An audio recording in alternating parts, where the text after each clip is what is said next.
کہ ہمارے اماموں نے اہل بیت سے محبت کی، اس کے لیے شیعہ بننے کی ضرورت نہیں پڑی. محبت اہل بیت کی تو شیعہ تو نہیں بنے، وہ اہل سنت کے امام بنے. کیا بنے وہ؟ اہل سنت کے امام. امام اعظم ابو حنیفہ ہمارے اپنے امام، جن کی ہم تقلید کرتے ہیں، جن کی ہم پیروی کرتے ہیں. درس دے رہے ہیں امام اعظم ابو حنیفہ، درس دیتے دیتے اچانک کھڑے ہو جاتے ہیں. اب استاد کھڑے ہوئے تو پھر سارے محفل میں جتنے شاگرد اور جتنے علماء بیٹھے ان کو بھی کھڑا ہونا پڑتا تھا، وہ بھی کھڑے ہو جاتے تھے. پھر امام ابو حنیفہ درس جاری ہے، درس بیان میں مطلب وہ کچھ رکاوٹ نہیں آتی تھی، خطاب کر رہے ہیں آپ، پھر بیٹھ جاتے تھے آپ کرسی پہ، خطاب جاری رہتا تھا، پھر کھڑے ہو جائے. لوگوں نے کہا کیا یہ آج تو بڑا عجیب انداز اپنا ہے امام ابو حنیفہ نے، ایسا خطاب تو آج تک کیے نہیں. بھائی بیٹھ کے کرتے تھے کیا بیچ بیچ میں کھڑے ہو رہے ہیں، بیٹھ رہے ہیں، کھڑے ہو رہے ہیں، اب یہ کھڑے ہو رہے ہیں تو ہمیں بھی کھڑے ہونا پڑتا ہے.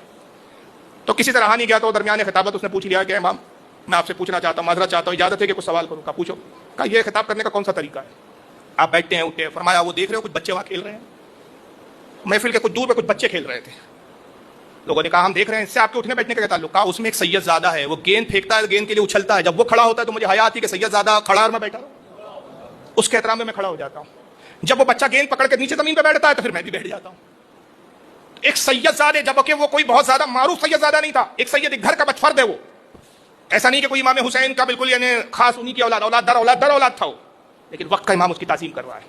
تو یہ تعظیم کا سیرا کیا ملا کہ آج اہل سنت کے امام کہلا، امام اعظم دنیا کہہ رہی ہے. اور یہی وجہ ہے کہ امام جعفر صادق جیسی ذات نے ان کو اپنا شاگرد بنایا اور ان کے اوپر فخر کیا. استاد نے شاگرد پہ فخر کیا، شاگرد نے استاد پر فخر کیا.